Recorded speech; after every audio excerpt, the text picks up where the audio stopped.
სანამ ჩვენ ამ პროექტს წავიღებთ პრაღაში და სანამ ევროპაში წავიღებთ და დავიწყებთ ქართველი ბავშვებისთვის თანხის შეგროვებას, დღეს არის პირველი ნაბიჯი, ანუ სტომატოლოგიური დახმარების სურვილი გამოთქვა მედის კლინიკამ და ჩვენ მივესალმებით ყველა ასეთ ნაბიჯს. აქ ჩვენ ბავშვებს გაუწიეთ სტომატოლოგიური მომსახურება კლინიკა მედიში.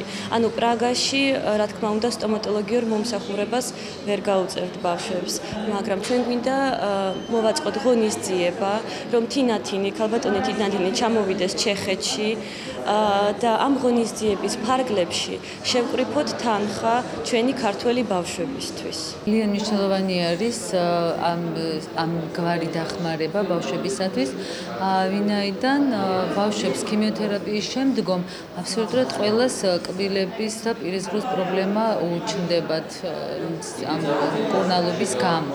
და ძალიან მნიშვნელოვანი არის და ძალიან დროული არის